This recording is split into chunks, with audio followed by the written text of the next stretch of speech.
শুভজিৎ ঘোষ, সংগ্রাম থেকে স্বপ্ন পূরণ।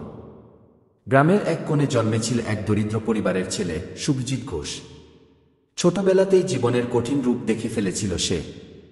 বাবা ছিলেন দিনমজুর, মা গৃহিণী। সংসারের টানাটানির মধ্যে হয়তো অনেকেই স্বপ্ন দেখতেও ভয় পায়, কিন্তু শুভজিতের চোখে সবসময় একটা আলাদা আলো ছিল।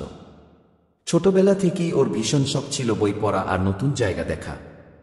কিন্তু বই কেনার টাকা থাকত না, তাই গ্রামের লাইব্রেরি আর বন্ধুদের কাছ থেকে বই ধার করে পড়ত।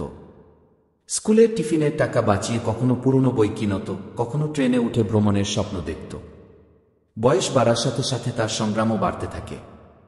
উচ্চ মাধ্যমিকের সময় সংসারের হাল ধরতে তাকে পড়াশোনার পাশাপাশি টিউশনি করতে হতো। অনেক সময় আলো না থাকায় কুপির আলোয় পড়েছে, আবার কখনো স্টেশনের বেঞ্চে বসে বই খুলেছে। কিন্তু শুভজিৎ জানত, কঠিন পরিস্থিতি মানুষকে ভাঙে না, বানায় কি। তাই নিজের কষ্টকে শক্তি বানিয়ে সে পড়াশোনা চালিয়ে গেল। কলেজে ওঠার পর জীবনের সবচেয়ে বড় লক্ষ্য স্থির করল, আইপিএস অফিসার হওয়া। এই স্বপ্নটা খুব সহজ ছিল না। প্রতিদিন ভোরে উঠে দৌড়, শরীর চর্চা, তারপরে লাইব্রেরিতে ঘন্টার পর ঘন্টা পড়াশোনা, সব মিলিয়ে দিনরাত এক করে ফেলেছিল সে। অনেকবার পরীক্ষায় ব্যর্থ হয়েছে, অনেক আত্মীয় স্বজন বলেছিল তুই পারবি না, কিন্তু সে একদিনও হাল ছাড়েনি। অবশেষে কয়েক বছরের নিরন্তর সংগ্রামের পর শুভজিৎ ঘোষ আপস পরীক্ষা উত্তরে গিয়ে একজন গর্বিত আইপিএস অফিসার হল।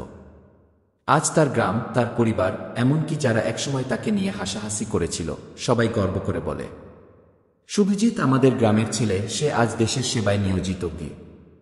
যে ছেলে একসময় টাকার অভাবে বই কিনতে পারত না, যে ছেলে স্টেশনের আলোয় পড়ত, সেই আজ হাজারো মানুষের প্রেরণা।